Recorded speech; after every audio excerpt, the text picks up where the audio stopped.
அப்பனுக்கு புள்ள தப்பாம பிறந்திருக்கான் பாத்தீங்களா? அப்பா என்ன சொன்னார்? 1000 ரூபாய் மீட்டருக்கு அம்மாவுக்கு 1000 பொண்ணுக்கு 1000. நீ பாய் ஃப்ரெண்டை வச்சுக்க, ரகசியமா வெளியில போ, சினிமா தியேட்டருக்கு போ சொன்னாரா? அதுக்கு புள்ள அப்படியே தப்பாம எப்படி பிறந்திருக்கு பாருங்க. பெண்கள்லாம் பல பலன்னு இருக்கிறீங்க, பான்ஸ் பவுடர் போட்டிருக்கீங்க, க்ரீம் போட்டிருக்கீங்க, 1000 ரூபாய் வந்துருச்சா? புரிஞ்சா? அப்பனுக்கும் சரி பிள்ளைக்கும் சரி பொம்பளை தவிர வேற எதுவுமே கண்ணில் தெரியல. இந்த இடத்துல பேசுனது ஒரு சபை நாகரிகத்தோட வெல்கம் பண்ற ஒரு ஸ்பீச்சாக இப்ப ஒவ்வொருத்தரையும் அவர் சொல்லுவாரு, அது மாதிரி அவரையும் சொல்லியிருக்காருன்னு எடுத்துக்க கூடாதா? இது வரைக்கும் நாகரிகம் வந்தாலும் என்ன பேசினா அதுக்கு என்ன சபை நாகரிகம்? உதயநிதி சொல்றேன் கட்சியினரோட அவன் வரவேற்கிறாரு, வாழ்த்துறாரு அப்படின்ற பட்சத்துல அதுல சிவாஜி கிருஷ்ணமூர்த்தி இல்லாத வேஸ்ட்லேண்டுங்க இருந்தாலே நீ மட்டும் வாரிசு அரசியலவே ஒழிக்கணும்னு சொல்லி பேசு, சரியா? நம்மள பேச மாட்டேன் இல்லை. ஏன்னா உங்கள் தாத்தன், அதுக்கப்புறம் உங்கள் ஒப்பேன், அதுக்கு அடுத்து நீ, உங்கள் கட்சியில் எல்லாமே பாருங்கள், டிஆர் பாலு அவர் புள்ள, கதிரானது யார் புள்ள தெரியும். அதே மாதிரி தான் ஒவ்வொரு அமைச்சரும் பாருங்களேன், எல்லா அமைச்சருமே பொன்முடினா அவர் புள்ள வரதா இருக்கட்டும், இந்த பக்கம் ஒவ்வொருத்தருமே. அப்போ வாரிசு அரசியல் ஒழிக்கிறத பேசுறியா? தயாநிதி மாறன் இப்போ ரொம்ப சொத்து குறைஞ்சிட்டு சொல்லியிருக்காராமே, கேள்விப்பட்டீங்களா? வெறும் 8 கோடி தான் சொத்து இருக்குன்றாராம். ரொம்ப ஏழைங்க. ஆனால் ஃப்ளைட் வாங்குற அளவுக்கு காசு இருக்குது, ஸ்பைஸ் ஜெட்னு காசு இருக்குது, சன் பிக்சர்ஸ் எடுக்க காசு இருக்குது, சன் டிவி சன் நிறுவனம் வச்சிருக்க அளவுக்கு காசு இருக்குது. ஐபிஎல் ஹைதராபாத் டீம் அவங்க தானே, அதுக்கெல்லாம் காசு இருக்குது. ஆனால் வெறும் 8 கோடி தான் சொத்து இருக்குது. திமுக வேலை பார்த்தீங்களா? ஆப்போசிட்ல இருக்கிற அதிமுக பண்ண விஷயங்கள், பாஜக பண்ண விஷயங்கள், அதுவும் குறிப்பா இந்த இடத்துல பாஜக பண்ண விஷயங்கள், ஏன்னா மத்தியில நடக்கிற தேர்தல் அப்படிங்கன்னா அதை தானே சொல்லுவாங்க. நல்லவனா இருந்தா நான் இவ்வளவு ஆட்சி முறை நல்ல முறையை பண்ணியிருக்கிறேன், எனக்கு ஓட்டு போடுன்னு சொல்லுவோம். இல்ல இப்ப காங்கிரஸ்ல இருக்கிறவங்க அப்ப பிஜேபி விமர்சிக்காம இருந்துருவாங்களா? அரசியல் இத்தனை ஆண்டு காலமாக இருந்த எந்த தலைவர்களாவது எந்த பிரச்சாரத்துக்கு போனாலும் செய்த சாதனை சொல்லி தாங்க பேசுவாங்க. கலைஞருக்கு பிறகு ஸ்டாலின் என்னைக்கு வந்தாரோ அன்னையிலேருந்து பார்த்தீங்கன்னா குறை சொல்கிறது, தேவையில்லாத பிரச்சனை பேசுறது, இந்த பக்கம் பார்த்தீங்கன்னா கள்ள உறவை பற்றி பேசுறது எல்லாம் இவங்க பண்ணுற அட்ராசிட்டி. சத்தியமாக சொல்கிறேன், உதயநிதி இப்படி துண்டள்ளி போடுறாராம், உடனே அடுத்த குழந்தைங்க சொல்கிற மாதிரி இந்த இதை அப்படியே பார்த்துருக்கேன். அடுத்து பார்த்தீங்கன்னா அண்ணா அப்படி துண்டள்ளி போட்டு வர்றது, பின்னாடி உடனே பேக்ரவுண்ட் வாய்ஸு கருமங்க. மேனரிசம் அப்படியே இருக்குது அப்படின்ற. ஏன் கலைஞர் சொல்லலை? நீ கலைஞருக்கு பேரம் தானே, நீ கலைஞர்லையே சொல்லியிருக்கணும், நீ அண்ணாவை ஏன் சொல்கிற? இது சின்ன பிரச்சனை, நாளைக்கு ஓட்டு வாங்குறதே பிரச்சனை தெரியுமா? ஒரு ஓட்டு கூட போட மாட்டாங்க. நான் எழுதி வச்சுங்க, துரை வைக்க தோக்குறாரு, விசிகா தோக்கம். ஏன்னா திமுகவோட கைக்கு ஒருத்தருக்கீங்க. காங்கிரஸோட ஓட்டு சதவீதம் சரியும், ஆனால் தோக்க மாட்டாங்க.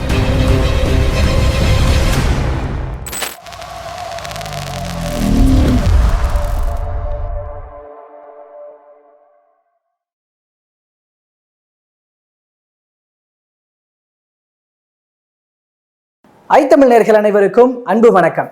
இன்றைய சிறப்பு நேர்காணலில் நம்மோடு இணைந்திருக்கிறார் காங்கிரஸ் கட்சியைச் சேர்ந்த திரு ராவுத்தர் இப்ராஹிம் அவர்கள். அவரிடம் தற்போதைய அரசியல் நிகழ்வுகள் குறித்து பேசியிருக்கிறோம், பேசலாம். வணக்கம் சார். வணக்கம் கோபி. நல்லா இருக்கீங்களா? நலம் கோபி. எல்லா கட்சிகளும் தேர்தல் பிரச்சாரத்தை துவங்கி இருக்கிற நிலையில உங்களுடைய கூட்டணி கட்சியான திமுகவினுடைய தேர்தல் பிரச்சாரத்திலிருந்து ஆரம்பிக்கணும்னு நினைக்கிறேன். நிறைய சலசலப்புகள்லாம் இப்பவே ஆரம்பிச்சிருச்சு அப்படின்னு சொல்லிட்டு, முதலாவதா பார்க்கணும்னா கதிர் ஆனந்த் அவர் பேசின ஒரு ஸ்பீச் இப்போ சமூக வலைதளங்கள்ல ரொம்ப வைரல்.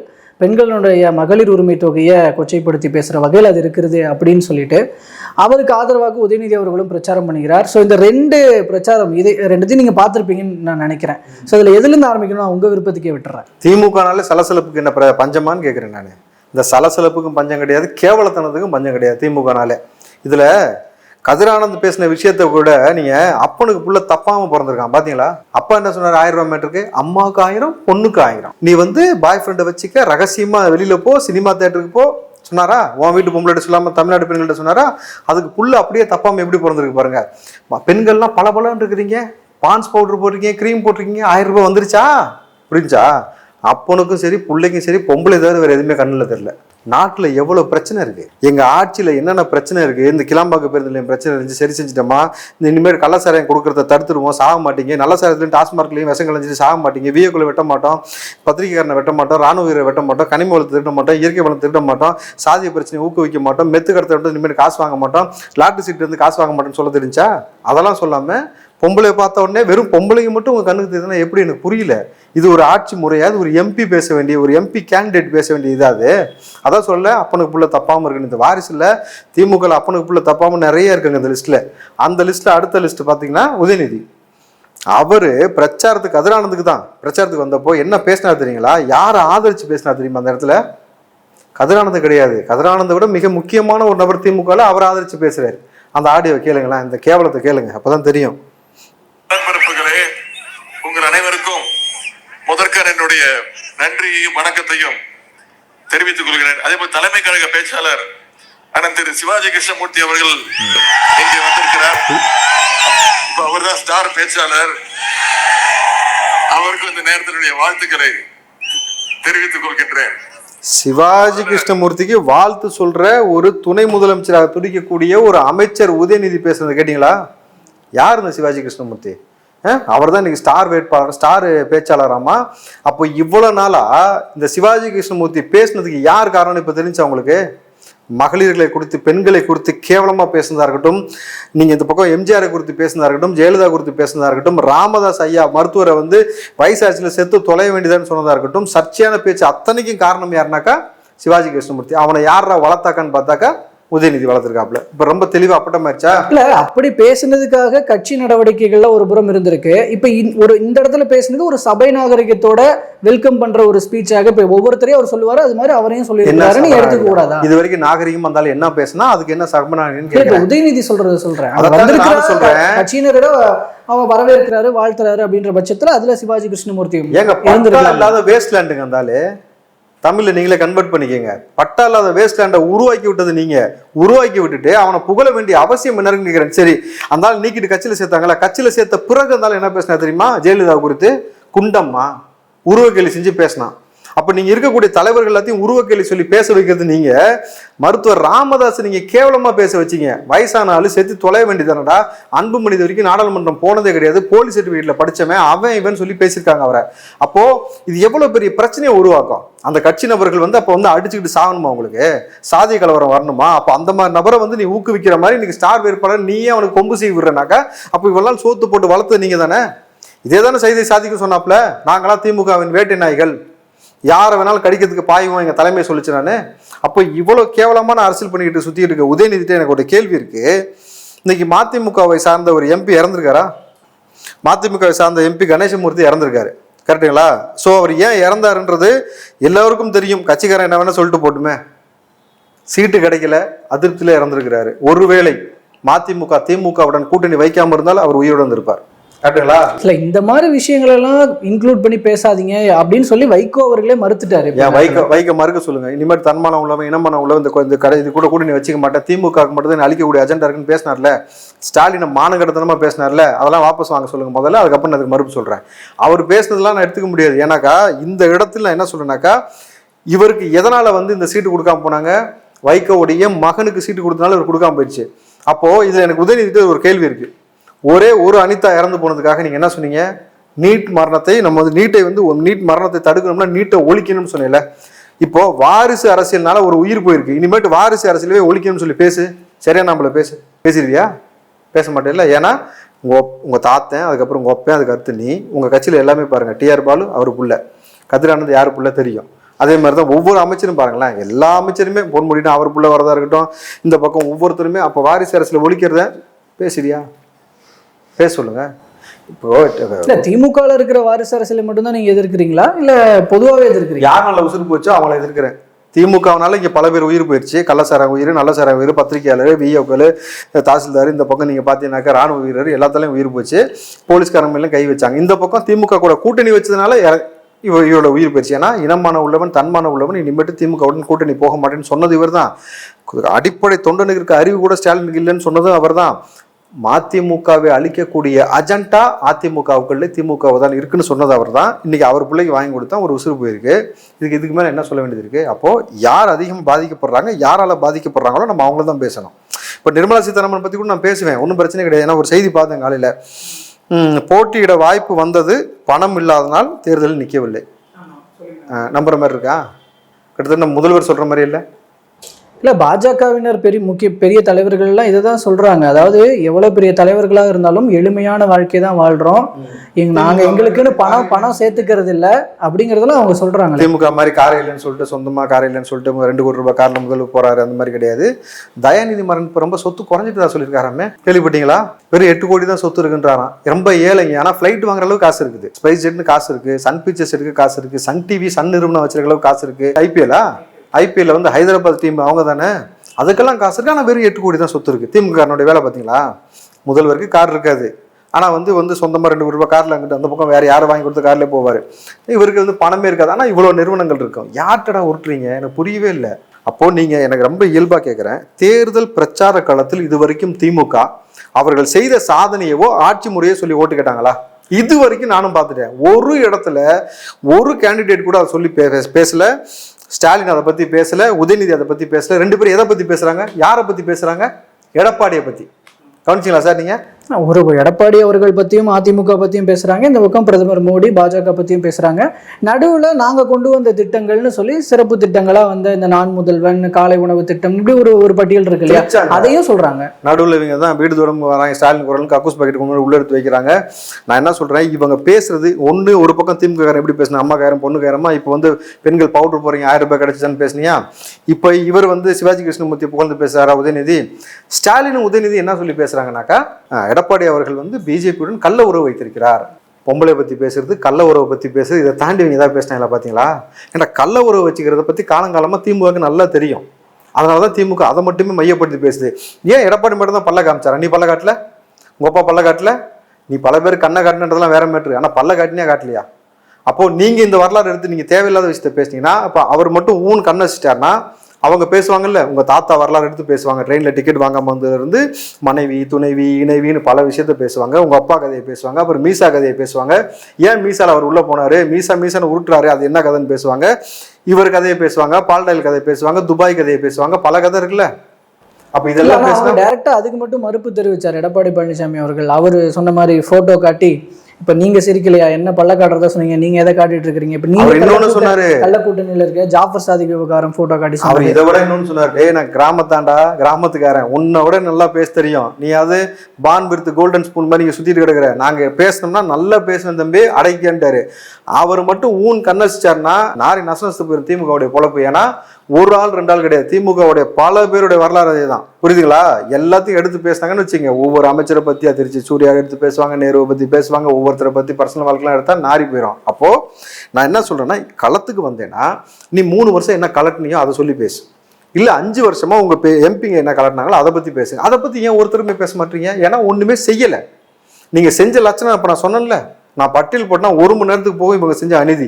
இதை தாண்டி நீங்க பாத்தீங்கன்னா ஒவ்வொரு அரசாங்க ஊழியர்கள் போராட்டம், இந்த பக்கம் கண்ணு தெரியாத நபர்கள் போராட்டம், அதுக்கப்புறம் பாத்தீங்கன்னா தவறான சிகிச்சை முறையினால குழந்தை இறந்திருக்கு, பாதம் கட்டி இருக்கிறாங்க, எவ்வளவோ சர்ச்சையான பிரச்சனை இருக்கு. இது வரைக்கும் அதுக்கு தீர்வெட்டப்படல. தண்ணி இல்ல, நீங்க சொல்ற விஷயங்கள் எல்லாம் ஸ்டேட்குள்ள இருக்கிற விஷயம் சார். இப்போ இது வந்து ஒரு சட்டமன்ற தேர்தல்னா நீங்க சொல்ற அந்த பிரச்சனைகள்லாம் எடுபடும் அப்படின்னு பார்க்கலாம். ஆனா இது நாடாளுமன்ற தேர்தல், பாஜக வேண்டுமா வேண்டாமா, பிரதமர் மோடி வேண்டுமா வேண்டாமான்னு இருக்கிற தேர்தல். இதுல சென்ட்ரல்ல இருந்து இருக்கிற பிரச்சனைகள் தானே பிரதிபலிக்கும்னு ஒரு பார்வை இருக்கு திமுக தரப்புல இருந்து வைக்கிறோம். நீங்க சொல்ற வாதப்படி மோடி அங்க இருந்தாலும் இங்க திமுக தான் அவ்வளவு அநியாயம் பண்ணுச்சுன்றது வெட்டு வெளிச்சமா தெரிஞ்சு போச்சா, முடிஞ்சு. அப்ப உங்க வாதத்தின் படியே வச்சாலும் தமிழ்நாட்டில் மக்களுக்கு புரியும், நாடாளுமன்றத்துல குரல் கொடுக்குறாங்க அப்படிங்கறதையும் முன் வச்சுதான் சொல்றேன். அதுக்கு நான் வரேன். அப்ப நீங்க சொல்ற ஒரு ஸ்டேட்மெண்ட் படி மக்களுக்கு ரொம்ப இயல்பா புரியும், எல்லாருக்குமே தெரியும். 5 வருஷம் இந்த எம்பி என்ன கலட்டினாங்கன்னு நான் சொல்லட்டுமா? யுவர் அன்ஃபிட்னு பேசினது, நாய்கரின்னு பேசினது, கோமுத்ரான்னு பேசினது, இந்த பக்கம் நம்மால் எக்ஸ்ட்ரா சனாதனன் ஒன்று எடுத்து வச்சுட்டாரு, அது ரொம்ப பத்திட்டு போச்சு. இதை தாண்டி இந்த எம்பிகள் தமிழ்நாட்டு நலனுக்காக, தமிழ்நாட்டு உரிமைக்காக என்ன செஞ்சீங்க? 1. நம்பர் 2, இந்த திமுகவும் சரி, இந்த இடத்துல வந்து நான் எல்லா கட்சியுமே கேட்குறேன், திமுக, அதிமுக, பிஜேபி, காங்கிரஸ் 4 கட்சியும் சரி, கூட பழனி பாபாவால் அடையாளம் கட்டப்பட்ட மருத்துவர் ராமதாஸும் சரி, இந்த பக்கம் அண்ணன் திருமாவளவனும் சரி, யாருமே ஒருத்தர் கூட இஸ்லாமியர்களுக்கு சீட்டு கொடுக்கல. நீங்கள் சமூக நீதி பேசுகிறீங்க, பகுத்தறிவு பேசுகிறீங்க, நம்ம இந்தியா வந்து பன்முகத்தன்மை கொண்டதுன்னு சொல்லிடுறீங்க, மதசார்பற்ற நாடுன்னு சொல்கிறீங்க, நீங்கள் கூட்டணியை மதசார்பற்ற கூட்டணின்னு சொல்கிறீங்க. ஆனால் யாருமே இஸ்லாமியர்கள் சீட்டு கொடுக்கல. ஜமாத் கூட்டமைப்பெல்லாம் நேற்று பேசின மேட்ரு இதுதான், என்கிட்ட சொன்ன மேட்ரு இதுதான். இவ்வளோ இருந்தோம், ஒரு எம்பி கூட தகுதி கிடையாதா? ஒரு ஆள் கூட இஸ்லாமியர் தகுதி இல்லாமல் இருக்கிறானா எம்பி ஆகிறதுக்கு? ஏன் திட்டமிட்டு யாரையுமே ஒரு இஸ்லாமியர் தகுதியோட அங்கே அனுப்ப மாட்டாங்க? ஜவஹர்லால் கூடயே சுற்றினார் தமுமுக, சட்டமன்றத்தில் பேசியிருக்காரு புகழ்ந்து. கொரோனா பெருந்தொற்றப்ப மிகப்பெரிய ஒரு பணி செஞ்சது இவங்க தான். 90 ஆம்புலன்ஸ்லேருந்து 100 ஆம்புலன்ஸ் சொந்தமாக வச்சிருக்கிறாங்க. எல்லா உடல்களையும் தொட்டு அடக்கம் பண்ணாங்க. பெருவெள்ள காலத்தில் உதவி செஞ்சாங்க. அவங்களுக்கு சீட்டே இல்லை. அப்போ யாரா இந்த பக்கம் முஸ்லீமா நிற்கிறான்னு பார்த்தீங்கன்னா இந்தியன் யூனியன் முஸ்லீம் நிற்கிது, இந்த பக்கம் பார்த்தீங்கன்னா எஸ்டிபிஐ நிற்கிது. அப்போ இஸ்லாமிய கட்சின்னு வச்சிருக்க கட்சி நபர்கள் மட்டும்தான் நிற்கிறாங்களே தவிர இந்த தேசிய கட்சி திராவிட கட்சி எதுவுமே இஸ்லாமியர்களுக்கு இடம் கொடுக்கலன்னும் பொழுது அப்போ இது எப்படி பார்க்கப்படுதுன்னா நீங்கள் இப்படி செய்யக்கூடியதோடைய விளைவு தான் இத்தனை சாதி கட்சி உருவாச்சு. அப்போ மீண்டும் இன்னொரு சாதி கட்சியை உருவாக்க வைக்க போறீங்க நீங்க. அதனால இங்க சிதறி கிடைக்கிற இஸ்லாமியர்கள்லாம் எதற்காக இவர்களுக்கு ஓட்டு போடணும், இனிமேட்டு போட வேணாம்னு சொல்லி ஜமாத் கூட்டமைப்பு இப்போ சொல்லிட்டு இருக்கிறாங்க. இப்போ இவங்களுக்கெல்லாம் நம்ம போறதுனால எந்த பலனுமே இல்லை. ஏன்னா நமக்கான ரெப்ரஸன்டேட்டிவா ஒருத்தர் கூட அனுப்பலன்னும் பொழுது நம்ம ஏன் போடணும், இதை புறக்கணிங்க. யார் இஸ்லாமிய நிற்கிறாரோ அவருக்கு ஓட்டு போடுங்க, மற்ற அளவுக்கு போட வேணாம்னு சொல்றாங்க. இது எவ்வளவு பெரிய ஜனநாயகத்தில் ஒரு இம்பாக்ட் ஏற்படுத்துது. அப்ப நீங்க செய்யக்கூடிய முட்டாள்தனம். இப்போ இந்த விஷயத்துல பாத்தீங்கன்னா சீமான் ஓகேவா, 20 ஆண்கள் 20 பெண்கள், நீங்க வெற்றி தோல்வியை தாண்டி அங்கே ஓட்டு சதவீதம் கூடும். ஒரு நாள் நிச்சயமா வெற்றி பெறதுக்கான வாய்ப்பு அங்கே ஏற்படும். அப்போ ஏற்படுத்துவாங்க. ஆனால் இங்கே 20 பெண்கள் 20 ஆண்கள், அங்கே எல்லா மதத்தினருக்கும் சீட்டு கொடுத்துருக்கிறாங்க பொழுது ஏன் உங்களால் கொடுக்க முடியல? இது ஒரு பெரிய கேள்விக்கு இருக்குல்ல. இது பெரிய பேசும் பொருளாக ஜமாத் கூட்டமைப்பில் போயிட்டு இருக்கு. இது என்னைக்கு வேணாலும் வேற மாதிரி வெடிக்கும். இல்லை அதான் வேற மாதிரி வெடிக்கும்னா எந்த மாதிரி இருக்கும் பாருங்க. அதை எப்படி நான் இப்போ ரிவீல் பண்ணுவேன் பாருங்க, வெயிட் பண்ணி பாருங்க. ஓகே, நான் வாக்குகளில் பிரதிபலிக்கும் அப்படின்னு வாக்குகளை தாண்டி வாக்குகளை தாண்டி அரசியலை தாண்டி மிகப்பெரிய ஒரு இம்பாக்ட் ஏற்படுத்தும், பெரிய ஒரு மாற்றத்தை ஏற்படுத்தும். நாளைக்கு என்ன நடக்குதுன்றதை நம்ம பார்க்க தான் போகிறோம். ஓகே, இங்கே பிரச்சார காலத்தில் நடக்கிற சில விஷயங்கள் அப்படிங்கிறது திமுக மீதான அதிருப்திகள் வெளிப்பட ஆரம்பித்திருக்கிறது அப்படின்னு சொல்கிற அளவுக்கு சில நிகழ்வுகள் நடக்குது. தமிழச்சி தங்கப்பாண்டியன் அவருடைய தொகுதிக்கு போகும்போது அங்கே இருக்கிற மக்கள் கேள்வி கேட்கறது, குடிசை மாற்று வாரிய குடியிருப்பை சேர்ந்தவர்கள்லாம் கேள்வி கேட்கறது, 5 வருஷம் கழிச்சு இப்போ தான் வரீங்க, திரும்பவும் 5 வருஷம் கழிச்சு தான் வருவீங்க அப்படின்னு அவங்க சொல்ற விஷயங்கள். இல்ல ஃபர்ஸ்ட் இவரை முடிச்சுப்போம். தமிழிசை தங்கப்பாண்டியனை கேள்வி கேட்கறது இல்லை, விரட்டி அடிச்சிருக்கிறாங்க. ஓகேங்களா? தொகுதி பக்கமே வராதுன்னு விரட்டி அடிச்சதுக்கு அப்புறம் திமுக எப்படி ஐடியா கொடுக்குறான், தெருதோறும் எல்லாரும் போய் பிரச்சனை பண்றாங்க, நீ ஏன் போலன்னு கேள்வி கேட்பான். ஊருக்குள்ளே விட மாட்டான்னு சொன்னா நமக்கு அசிங்கம் கேவலம். எல்லா மீடியாவும் எடுத்து போட்டுச்சு. நம்ம தொகுதிக்கு ஒண்ணுமே செய்யல. நம்மளை அறிமுகப்படுத்தும் போதே போன வாட்டி உதயநிதி எப்படி அறிமுகப்படுத்தினாரு, இவ்வளவு அழகான ஒரு எம்பி இழந்து விடாதீர்கள். எவனாவது ஒரு எம்பி கேண்டிடேட் போய் அறிமுகப்படுத்துவானா நான் கேட்கிறேன். அது ஒன்றா. ரெண்டாவது, சாதாரணமாக கடந்து போகிற விஷயத்தை ரொம்ப பெருசுப்படுத்த எப்படி சார் கடந்து போக முடியும்? அவங்க பேசுறது முழுக்க பொம்பளை பற்றி தான் பேசுறாங்கன்னு இப்போ தான் நான் சொன்னேன். இந்த பக்கம் துரைமுருகன் அதான் பேசுறாரு, பையனும் அதான் பேசுறாரு, இந்த பக்கம் கள்ள உறவுன்னு சொல்லி உதயநிதியும் அதான் பேசுறாரு, ஸ்டாலின் அதான் பேசுறாரு. இங்கே அறிமுகப்படுத்தினா கூட அழகான பொம்பளைன்னு அறிமுகப்படுத்துறீங்க. அப்புறம் எப்படி கடந்து போக முடியும்? ஒன்று. ரெண்டாவது விஷயம், தமிழிசை தங்கப்பாண்டியன் இப்போ தெருவா போக முடியாமல் போயிடுச்சுன்னா அப்போ அதுக்கு என்ன செய்யலாம் ஐடியா பண்ணுறாங்க பாருங்க. காலில் ஃப்ராக்சரு கட்டுப்பட வச்சாங்களா? ஏன்டா வலது காலில் நடக்க முடியாது. அப்போ நீ வலது கையில் தானே ஊன்றி நடக்கணும், ஊன்றுகோலை வச்சு. இடது கையில் வச்சுட்டு போகுது பார்த்தீங்களா? 9 கிரகத்தில் ஒருத்தர் உச்சம் பெற்ற ஒருவன் சிம் கார்டு இருந்தும் பேசலாம், சிம் இல்லாமலும் பேசுவாங்களா? நம்ம அந்த மாதிரி கட்டுப்போட ஐடியா கொடுத்தவன் எந்த காலில் கட்டையை வைக்கணும்னு சொல்லாமல் போயிட்டான் பாருங்க. இடது காலில் வச்சுக்கிட்டு இடது கையில் வச்சுக்கிட்டு அழகாக கேஷுவல் வாக்கிங் தான் நம்ம போகிறாங்க. அப்போ ஃப்ராக்சர்னு சொன்னா நாடகம். அப்போ எப்படி நாடகம் ஆடுறாங்கன்னு ஒரு விஷயம் தெரியுதுல உனக்கு. ஒன்று செஞ்சதை சொல்லி ஓட்டு கேட்க துப்பு இல்லை. இந்த பக்கம் நடிக்கிறது, நாடகம் போகிறது. அங்கிட்டு ஒரு ஆள் அழுது ரிஹர்சல் பார்த்துட்டு வைக்கப்புள்ள அழுதுட்டு இருக்க வேண்டியது. இன்னொரு ஆள் ஜிகே வாசன் பூரி சுட்டு கொடுக்குறது. நான் சொல்லலை, இந்த எலெக்ஷன் வந்தால் தோசை சுட்டு கொடுக்குறது, பூரி சுட்டு கொடுக்குறது, குழந்தை குண்டிகள் வருது, இந்த வேலையை பார்ப்பாங்கன்ட்டு எல்லாரும் பார்க்க ஆரம்பிச்சிட்டாங்க மாறி மாறி மாறி. ஏன்டா என்ன செஞ்சீங்களோ அதை சொல்லுங்கப்பா சாதனைன்னு சொல்கிறேன். இது வரைக்கும் பேசுகிறேன். நானும் தொடர்ந்து எல்லா பிரச்சார கூட்டத்தையும் பார்த்துக்கிட்டு இருக்கிறேன். என்னதான் திமுக முன்னெடுத்து சொல்லுதுன்னு பார்த்தாக்கா ஒன்றுமே இல்லை. அப்போ என்ன, இப்போ நான் இன்னும் கூட்டணி கட்சி தலைவர்கள் இன்னும் எப்போ பேசுவான்னு வெயிட் பண்ணிட்டு இருக்கிறேன். அவங்க என்ன சொல்ல போகிறாங்கன்ட்டு திமுகவுடைய சாதனையை பற்றி ஒரு உருட்டு விட்டுவாங்கல்ல. அண்ணன் செந்தில் பாலாஜிக்கு எல்லாருமே சேர்ந்து கண்டன ஆர்ப்பாட்டம் பண்ண நாட்கள் தானே இவங்க. விவசாயி மீது குண்டர் சட்டம் போட்டப்போ திமுக கூட இருக்கக்கூடிய கூட்டணி கட்சியெல்லாம் பொத்திக்கிட்டு இருந்தது தான். கிளம்பாக்கத்தில் அவ்வளோ பிரச்சனை வந்தப்போ பொத்திக்கிட்டு இருந்தாங்க. இங்கே ஒவ்வொரு அரசாங்க ஊழியர்கள் வேலை செய்யும் போது பொத்திக்கிட்டு இருந்தாங்க. இப்போ இந்த மெத்து விவகாரத்தில் காசு வாங்கியிருக்காங்க திமுக காரனாவே கடத்தி இருக்கிறான். அதை குறித்து ஒருத்தரும் பேசலை. என்ன பேச போகிறாங்க நான் வெயிட் பண்ணுறேன். பேசிட்டோம், ஒரு நாள் வாய் திறக்கட்டும், அப்புறம் வச்சுக்கிறேன். இல்லை, இப்போ பிரச்சார கூட்டத்தில் அவங்க பண்ணது என்ன அப்படின்னு யாரும் சொல்ல மாட்டேங்கிறாங்கன்னு நீங்கள் சொல்கிறீங்க. ஆனால் முதல்வர் ஸ்டாலின் அவர்கள் பேசும்போது சிறப்பு திட்டங்களை பாஜக கொடுத்துருக்கா அப்படின்னு ஒரு கேள்வியை முன்வைக்கிறவர், அதுவே திமுக என்னென்ன கொண்டு வந்திருக்கு அப்படின்னு ஒரு பட்டியலிடுறாரு. அதெல்லாம் பண்ணாமையா அப்புறம் சொல்லிட முடியும்? அது ஒரு பெரிய லிஸ்ட்டும் இருக்கு. அது ஒரு பெரிய லிஸ்ட்டும் இருக்கு. நான் சொல்லட்டுமா?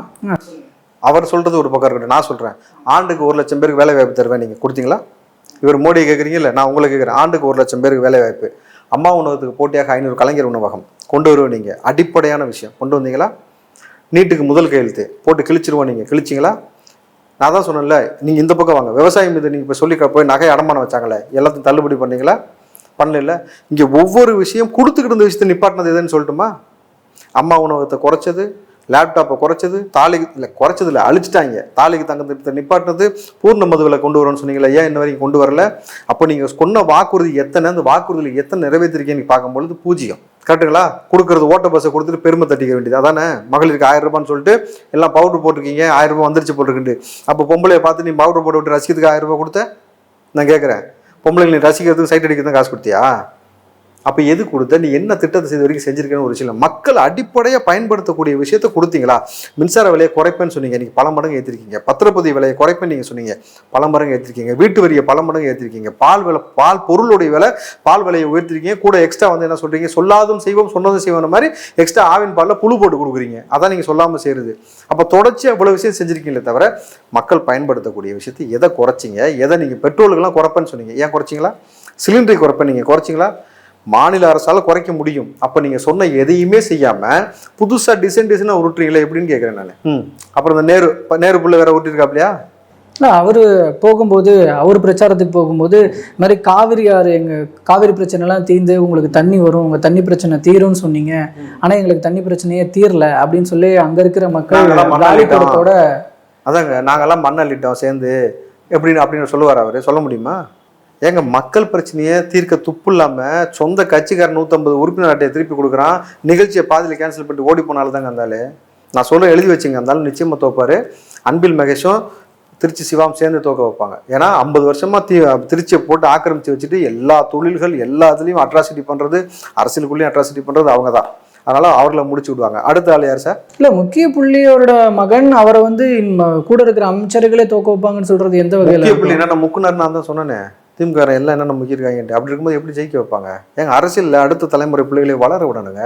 ஒரே ஆள் வந்து ஒரு மாவட்டத்தையும் ஆக்கிரமிச்சுக்கிட்டு தொழிலையும் சரி அரசியலையும் சரி எல்லாத்துலேயும் அட்ராசிட்டி பண்ணாக்கா கட்சிக்காரன் சொந்த கட்சிக்காரனுக்கு வெறுப்பு வருமா வராதா? இதை தாண்டி பிற கட்சி நபர்களுக்கு எவ்வளோ வெறுப்பு வரும்? மக்களுக்கு ஏற்கனவே திமுக மீது எவ்வளோ அதிருப்தி இருக்குது. நீ எவன் ஓட்டுக்கிட்டு வந்தாலும் செருப்பு அடிப்போம்னு சொல்லியிருக்கிறாங்க. அதை வந்து ஓட்டின் மூலம் அடித்து காட்டணும்னு சொல்கிறேன். இதே போல் இன்னொரு விஷயம் அப்படின்னு பார்த்தீங்கன்னா, இதுக்கு முன்னாடி பிஜேபியோட கேம்பெயினில் வந்துட்டு பள்ளி மாணவர்கள்லாம் அவங்களும் கூட்டமாக பயன்படுத்தப்பட்டார்கள், அவங்களும் கூட்டம் சேர்க்கப்பட்டார்கள் அப்படின்னு ஒரு பெரிய விமர்சனம். ஆனால் இன்னைக்கு பேப்பரில் வந்திருக்கிற ஒரு செய்தி, திமுகவினுடைய பேரணியில் இப்போ பிரச்சார கூட்டத்தில் பள்ளி மாணவர்கள், அதுவும் அரசு பள்ளி மாணவர்கள் யூனிஃபார்மோட இருக்கிற ஒரு ஃபோட்டோ போட்டு ஒரு நியூஸ் ஒன்று வந்திருக்கு. அப்போ இந்த இடத்துல அன்னைக்கு திமுக ரொம்ப ஆப்போசிட்டாக, பாஜகவுக்கு ஆப்போசிட்டாக ரொம்ப வலிமையாக பேசியிருந்தாங்க. இன்னைக்கு உங்களுடைய பிரச்சார கூட்டத்தில் இப்படி நடந்திருக்கேன்னு ஒரு பேசுபொருள் ஒன்று உருவாயிருக்கு. நாங்கள் கூட்டணி கட்சி தான் சொல்லுங்க. நாங்கள் திருடுவோம், நீங்கள் தான் திருடக்கூடாது. திமுக சொல்கிற பாலிசியாக தான். நீங்கள் திருடினீங்கன்னா நாங்கள் விமர்சிப்போம். நாங்கள் போய் மோடி காலில் விழுந்தான்னு நாங்கள் சொல்ல மாட்டோம். எடப்பாடி காலில் விழுந்தாருன்னு சொல்லுவோம். நாங்கள் கதை உடைச்சிட்டு காலை பிடிச்சிட்டு கவ்விட்டு கிடந்தாலாம் சொல்லவே மாட்டோம். உதயநிதி டெல்லிக்கு போனார்ல, காலில் பிடிச்சி கதறி கிடந்தீங்களா? இவர் வெள்ளை கொடை தூக்கிட்டு ஓடினார்ல. நாங்கள் செய்வோம், நீங்கள் செஞ்சால் நாங்கள் தப்பு சொல்லுவோம். திமுக சொல்கிற ஃபார்முலாவே அதான். நீங்கள் பிஜேபியே குற்றம் சொன்னீங்க, நான் தான் இதுக்கு முன்னாடியே திமுக அதை செஞ்சிச்சு நான் தான் வெளிப்படையாக சொன்னேன்ல. மாணவ பிள்ளைகள்னா கல்லூரி பிள்ளைகள் எல்லாம் கூட்டு போனாங்க அரசியல் கட்சி கூட்டத்துக்கு. அதுக்கு பிரசிடென்சி காலேஜில் மாணவர்களை உட்காந்து எதிர்ப்பு தெரிவித்தாங்க. திமுகவுடைய கூட்டுக்கு நம்ம இப்போ கட்சி மீட்டிங் போகாட்டி அட்டன்ஸ் போட மாட்டாங்க, எங்களுக்கு வந்து ஹால் டிக்கெட் கொடுக்க மாட்டாங்கன்ட்டு நான் தான் ஆதாரப்பூர்வமாக கொடுத்தேனே, எல்லாத்தையும் கொடுத்தேன். இன்னைக்கு என்னடானா காலேஜ் பிள்ளைங்க வெளியில் சொல்கிறானுங்க பிரச்சனை ஆகுது, ஸ்கூல் பசங்களை கூட்டு போனால் மீடியா வர வச்சு பேசுறதுக்கு அவங்களுக்கு தெரியாது சின்ன பசங்களுக்கு. கரெக்டுங்களா? காலேஜ் பசங்களுக்கு எல்லா விவரமும் தெரியுன்றதுனால இப்போ டாக்டிஸை மாற்றி ஸ்கூல் பசங்களை கூட்டு போகிறாங்க. உங்களுக்கு புரியுதா அது எப்படின்ட்டு?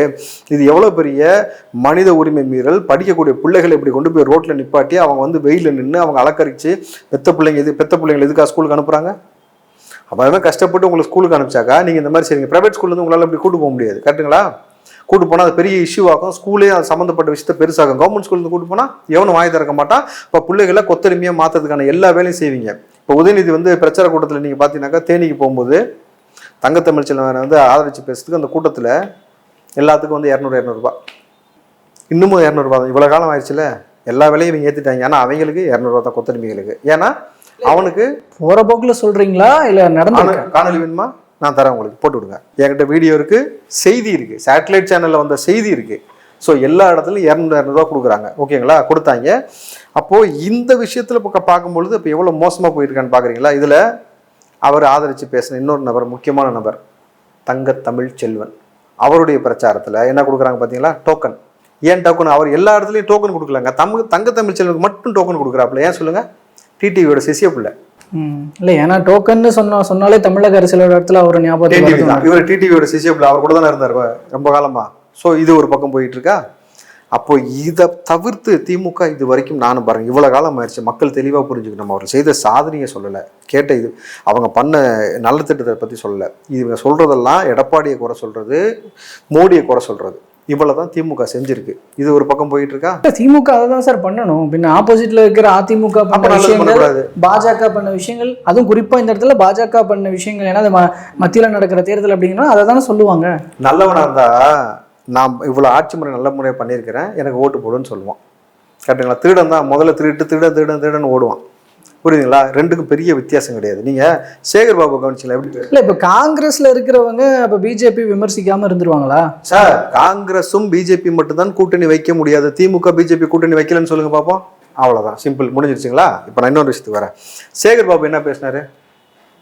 அதிமுகவுடைய மாவட்ட செயலர் வாயமுறா ஒருமையில் ஒரு அமைச்சர் இப்போ இந்த மாதிரி பண்றாரு. அதாவது அதிமுகவிலிருந்து வெளியேற்றப்பட்ட கழிவுகள் எல்லாம் திமுகவில் ஒன்று சேர்ந்துட்டு பண்ற அட்ராசிட்டி இருக்குல்ல, மிக மோசமான அட்ராசிட்டி. சேகர் பாபு அப்படிதான். இந்த பக்கம் பார்த்தீங்கன்னா நீங்கள் ராஜீவ்காந்தி அப்படிதான். இந்த பக்கம் இன்னொரு ஆள் அப்பாவு சபாநாயகர் அவராக தான். செந்தில் பாலாஜி எல்லாமே அதிமுகவிலிருந்து வெளியேற்றப்பட்ட கழிவுகள். ஒரு மாவட்ட செயலரை பார்த்துட்டு வாயம் மூடுறா. அவர் சொல்றாரு மரியாதை இல்லாமல் பேசுறேன், அப்படித்தான்டா பேசுவேன் அப்படின்னு. அடுத்து அவரு நீ மூடுறா அப்படின்ட்டாரு. அப்போ நீங்கள் யாரை கவனிச்சிக்கணும் தெரியுமா? பிரியாவை கவனிங்க. செம்ம ரியாக்ஷன். அப்படி பட்டுன்னு பார்த்துட்டு போச்சா, இருந்த கொஞ்ச நெஞ்சமானவும் போச்சா, ஏயா வாயை வச்சுட்டு சும்மாரியா, உன் கூட சேர்ந்ததுலேருந்து என் வீட்டெல்லாம் முற்றுகை பண்ணி என்னை போட்டு எனக்கு பால் ஊற்றாதான் எனக்கு கிளின்னு கிழிச்சாங்க. ஒரு பெரிய மனுஷன் பொத்திட்டு உட்காராம வாடா போடான்னு பேசி இந்த பொசுக்குன்னு பேசிட்டானா அசிங்கமாக போச்சா, இதுவும் நாளைக்கு வரப்போகுதுனாங்க. இந்த வந்துருச்சு. இவ்வளவு தான் திமுக செஞ்சிருக்க. தாண்டி இதை தாண்டி என்ன செஞ்சிருக்காங்கன்னு சொல்லுங்களேன். அரசியலில் இத்தனை ஆண்டு காலமாக இருந்த எந்த தலைவர்களாவது எந்த பிரச்சாரத்துக்கு போனாலும் செய்த சாதனையை சொல்லி தாங்க பேசுவாங்க. கலைஞருக்கு பிறகு ஸ்டாலின் என்னைக்கு வந்தாரோ அன்னையிலேருந்து பார்த்தீங்கன்னா குறை சொல்றது, தேவையில்லாத பிரச்சனை பேசுறது, இந்த பக்கம் பார்த்தீங்கன்னா கள்ள உறவை பற்றி பேசுறது எல்லாம் இவங்க பண்ணுற அட்ராசிட்டி. இது எப்படி விளங்கும்னு கேட்குறேன். ஏன் திமுக இங்கேருந்து அழிக்க பண்ணணும்னு சொன்னல, இதனால தான். இதை தாண்டி திமுக எதையும் எந்த நலனையும் செய்யவே செய்யாது. நீங்கள் பாருங்கள், அடுத்த ராசாவை தூக்குவாங்க, அடுத்து நம்ம மூத்த முன்னாடி அம்மாக்காயிரம் பொண்ணுக்காயிரன்னு சொல்லிட்டு இப்போ பொம்பளைங்க பவுடர் போட்டு பார்த்து ரசிகராக பாருங்க, அவங்க அப்பாவையும் சேர்த்து தூக்குறாங்க, எல்லாத்தையும் தூக்குறாங்க. நீங்கள் அதுக்கப்புறம் தான் பாங்க விடியாத ஆட்சி. ஏன் இந்த வாட்டி நான் சொன்னல தைரியமுள்ள ஆம்பளைங்க ஸ்டாலினாக இருக்கட்டும் உதயநிதியாக இருக்கட்டும், ஸ்டாலின் தான் வராரு விடியல் தர போகிறார், அந்த பாட்டு கிழிச்சிக்கிட்டே போட்டு வாங்கன்னு சொன்னல, ஏன் போடல? நீ சரியான ஆளு, மிச்சதெல்லாம் பேசுறீல, ஏன்னா விளக்கு மாத்த எடுத்து வேற பாட்டு எடுத்துருவாங்க சார். அதை போட்டாக்கா எங்கடா விடிஞ்சிருக்குன்னு கேட்பாங்க. இல்லை சார், ரீசெண்டாக புது பாட்டு வேற ஒன்று வந்துருச்சுங்க சார். பார்த்தேன்.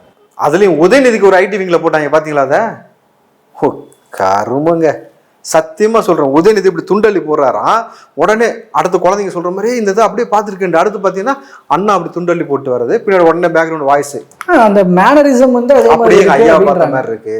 மேனரிசம் அப்படியே இருக்கு அப்படின்றாங்க. ஏன் கலைஞர் சொல்லலை? நீ கலைஞருக்கு பேரம் தானே, நீ கலைஞர்லேயே சொல்லியிருக்கணும். நீ அண்ணாவை ஏன் சொல்கிற? அண்ணாமலை அன்னைக்கு அண்ணா வச்சு கிளிமி கிழிச்சாரு, அதிமுக கொந்தளிச்சாங்களே ஒட்டுமொத்த பேரும், அன்னைக்கு நீங்கள் பொத்திக்கிட்டு இருந்தீங்க. இப்போ மட்டும் ஓட்டு எலெக்ஷன் வந்தோடனே அண்ணா மாதிரின்னு சொல்கிற, கலைஞர் மாதிரின்னு சொல்ல வேண்டியதானே? கலைஞர் மாதிரின்னு சொல்லிட்டாக்கா வெட்ட வெளிச்சமாக பேசிடுவாங்களா? மனைவியார் துணைவியார் இணைவியார்னு. ஐயா தாத்தாக்கு புல் பேரன் அப்படியே தப்பாம வந்துருக்கு சார். தனிப்பட்ட விஷயம் அந்த மாதிரி தனிப்பட்ட விஷயம் இல்லை சார், பொது வாழ்க்கையில் அவர் கருத்தியல் ரீதியாகவும் அவங்களுடைய செயல்பாடுகள் ரீதியாகவும். அப்போ என்ன வெண்ணைக்கு நீங்கள் மட்டும் இபிஎஸ் பல்ல காட்டினான்னு சொல்றீங்க, எதுக்கு கள்ள உறவுன்னு சொல்றீங்க? அது தனிப்பட்ட விஷயம் தானே. நீங்க பேசினா நாங்கள் கேட்டுட்டு உட்காந்து. அவங்க எதை பேஸ் பண்ணி சொல்றாங்கன்னா மாநில உரிமைகள் எல்லாம் விட்டு கொடுத்து, நான் மகளிர் நலத்தை கொடுத்து பேசுறேன் சார். இப்போ நான் திமுக ஆட்சியில் மகளிர் நலம் கொடுத்தா நான் பேசிக்கிட்டு இருக்கேன். மகளிர் எவ்வளவு கேவலப்படுத்துறீங்க, எப்படி பஸ்ல இருந்து விழுக வைக்கிறீங்க, எப்படி பொம்பளை பிள்ளைங்களை போய் கள்ள உறவு வச்சுக்க சொல்றீங்க, எப்படி போனை ரீசார்ஜ் பண்ணி வெளியில போய் சுத்த சொல்றீங்க, இருக்கக்கூடிய பெண்கள்லாம் அழகா இருக்கீங்க, பவுடர் போட்டீங்க, 1000 ரூபாய் கொடுத்தேன்னு சொல்றாங்கல்ல. இந்த பக்கம் எல்லாருடைய தாலி அந்து போகுதுன்னு களிமொழி சொன்னாங்கல்ல, ஏன் அந்த தாலியை நீங்க காப்பாத்தல? நீங்க பேசும்போது ஒருத்தர் மேல ஏறினானா, லைட்டு கம்பத்தை பிடிச்சி ஏறினானா, என்னங்க இறங்குங்க இந்த அம்மா கீதா ஜீவன் அவர் கொஞ்சம் அதிகமாயிடுச்சு அப்படின்னு அவன் அக்கா உன் முட்டை தான் சைடிஷாக கொடுத்தாங்க சாப்பிட்டேன்னு சொன்னானா? இந்த அசிங்கம் தேவையான்னு கேட்குறேன். அப்போ நீங்க பர்சனலாக போனா எதிர்வினையை சந்திக்கணும். நான் சொல்றது இந்த நிமிஷம் வரைக்கும் நீங்க செஞ்ச சாதனையை சொல்லி பேச மாட்டீங்க. அதை சொல்லுங்க, அதை சொல்லுங்க. ஏன் ஜாஃபர் சாதிக்கிட்ட இருந்து காசு வாங்கினீங்க? அந்த ஆள்கிட்ட நீங்க அதுக்கு விளக்கம் கொடுங்க. அதை தண்ணியில் விளக்கம் கொடுத்தாதான் நீங்க நல்ல மனுஷன் அர்த்தம். இல்லாட்டி நீங்க தான் கள்ள உறவு கடத்தல்காரன் கூட, நீங்க தான் கள்ள உறவு லாட்டரி சீட்டுக்காரன் கூட. அவ்வளவுதான். சீமானுக்கு இந்த சின்னம் குறித்த பிரச்சனை வந்தப்போ இங்க திமுக கூட்டணியில் இருந்தவங்கலாம் சந்தோஷமா இருந்தாங்க அப்படின்னு ஒரு பார்வை இருக்கும்போது, இங்க திமுக கூட்டணியிலே இருக்கிற 2 கட்சிக்கு அந்த பிரச்சனை வந்துருச்சு. மதிமுக விசிக அப்படின்னு சொல்லி உங்க கூட்டணியை சேர்ந்தவர்கள் தான். இப்ப இந்த சின்ன பிரச்சனையில ஒரு உங்களுடைய சகாக்களுக்கு இப்படி ஒரு நிலைமை எப்படி பார்க்குறீங்க? இன்னைக்கு சின்ன பிரச்சனை, நாளைக்கு ஓட்டு வாங்குறதே பிரச்சனை தெரியுமா? ஒரு ஓட்டு கூட போட மாட்டாங்க. நான் எழுதி வச்சுங்க, துரை வைக்க தோக்குறாரு, விசிகா தோக்கம். ஏன்னா திமுகவோட கைக்கு ஒருத்தருக்கிறீங்க. காங்கிரஸோட ஓட்டு சதவீதம் சரியும், ஆனால் தோக்க மாட்டாங்க. சரியும். ஏன்னா அங்கே பிஜேபின்னு ஒரு இது வச்சு அது மூலம் உங்களுக்கு ஓட்டு வரதுக்கான வாய்ப்பு இருக்கு. திமுக இருக்கிறதுனால கொஞ்சம் குறையுமே தவிர வீழ்ச்சி அடையாது. ஆனால் இவர்களுக்கு வீழ்ச்சி அடையும். இதைத்தான் நான் ரொம்ப தெளிவாக புரிய வைக்க ஆரம்பித்தேன். ஆரம்பத்துல இருந்து பிஜேபி எதிர்க்கணும்னு சொல்கிற நபர்கள் ஏன்டா திருட்டு பையன் கூட போய் சேர்றீங்கன்னு கேள்வி இருக்குல்ல. திமுகவோட சேர்ந்து எதுக்கு நீங்கள் பிஜேபி எதுக்குன்னு நினைக்கிறீங்க? விட்டுருங்க, அவன் தானே எல்லா அட்ராசிட்டி பண்ணியிருக்கிறான். உங்களுக்கு ஓட் பேங்கிங் கூடணும்னா தனியாக வாங்க. நான் பலமுறை சொன்னேன், பிஜேபி எதிர்க்குன்னா நீங்கள் அப்படி வாங்க. அப்படி திராணி இல்லாத இடத்துல சரத்குமார் மாதிரி கட்சியை கழிச்சுட்டு போய் சேருங்க திமுகவில். இவ்வளோதான். அப்போ இது என்ன உங்கள் தலைமைக்கு மெசேஜ் சொல்கிறீங்களோ? எங்கள் தலைமைக்கு நாங்கள் பலமுறை சொல்கிறோம், தயவு செஞ்சு நீங்கள் பாருங்கள். எங்கள் தலைமை 2026 திமுகவோட இருக்காது கூட்டணியில், அடித்து சொல்கிறேன். ஏன்னா இப்போ திமுகவே இருக்குமான்றது பெரிய டவுட். ஓகே, அந்த பாயிண்ட்ல தான் சொல்றீங்களா? இல்லை திமுக இருக்கா இல்லையான்றது அது மக்களுக்கு தெரியும்னு வச்சுக்கோங்க. கூட்டணியில இருப்பீங்களா இல்லையா? சொல்லுங்க, சொல்லாதீங்க. கூட்டணியில இருப்பீங்களா இல்லையா? இந்தியா முழுக்க காங்கிரஸ் இருக்கு. தமிழ்நாட்டை தாண்டினா உங்களுக்கு திமுக எங்க இருக்குன்னே தெரியாது. டெல்லியில் ஆஃபீஸ் இருந்தாங்க, ஆனால் அதே இடத்துல தான் மெத்து கடத்தினானுங்க. அவ்வளோதான் திமுக. அதனால ரெண்டாவது, அதே திமுகவை சேர்ந்த உதயநிதி பேசின பேச்சை வச்சுதான் நாடு முழுக்க தேசிய அரசியலே ஒரு தேசிய அரசியல் இந்தியா கூட்டணி நாசமா போச்சு. கூட்டணில இருந்து மம்தா வெளியில போனாங்க, அரவிந்த் கெஜ்ரிவால் வெளியே போனாரு. ஒரு பக்கம் அது பாசிட்டிவோ நெகட்டிவோ இருக்கட்டும், ஆனா தேசிய அளவுல பேசப்பட்டதா இல்லையா? தேசிய அளவுல தமிழ்நாட்டை தாங்க தெரியாதுன்னு சொன்னதுனால. ஓ, அப்படி அசிங்கமா பேசிட்டு தேசிய லெவலில் போறது ஒரு பெருமை திமுக காரனுக்கு. வேற என்ன, அவ்வளவுதானே சார். பரவாயில்ல, இருக்கட்டும். அந்த பெருமையோட இருக்கட்டும். நீங்க, நான் ஒன்றும் தடுக்கவே விரும்பல. ஓகே, ஒரு பக்கம். இன்னொரு பக்கம் பார்த்தீங்கன்னா அதிமுகல இருந்து இப்போ பிரிஞ்சு இப்போ இருக்கிற ஓபிஎஸ் அவர்கள் இப்போ தேசிய ஜனநாயக கூட்டணியில் இருக்கிறாங்க. ஆனால் அவருக்கு ஆப்போசிட்டா அவர் நிற்கிற தொகுதியில் ஒரு 5 ஓபிஎஸ், இப்போ வரைக்கும் 6 ஓபிஎஸ் நினைக்கிறேன், அத்தனை பேர் மனு தாக்கல் பண்ணியிருக்கிறாங்க. இது முழுக்க முழுக்க எடப்பாடி பழனிசாமி அவர்கள் பண்ண விஷயம்னு அவர் கம்ப்ளைண்ட் ரைஸ் பண்ணுற அளவுக்கு ஓபிஎஸ் அவர்கள் பேசுகிறார். இதுக்குள்ளே என்ன நடக்குது?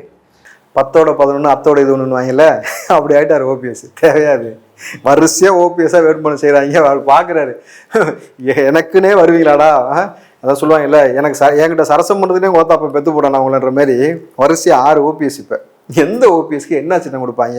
ஒரு ஆளுக்கு பலாப்பழம், ஒரு ஆளுக்கு வாழைப்பழம், ஒரு ஆளுக்கு கொய்யாப்பழம், மாறி மாறி கொடுப்பாங்க. எந்த பழத்தில் ஓட்டு போகிறதுன்னு பார்த்தா எந்த பழத்துலையும் ஓட்டு விழுக்காது. நீங்கள் பாருங்களேன், அந்த பழம் அழுகி தான் போக போகுது. ஓபிஎஸோட எதிர்காலம் எப்போவோ முடிஞ்சு போச்சு. அதிமுகவில் பிரிஞ்சுன்னு சொல்லாதீங்க, வெட்டி விட்டாங்க, சின்னமும் போச்சு. இப்போ ஒன்றும் அதிமுக லேபிளே கிடையாது.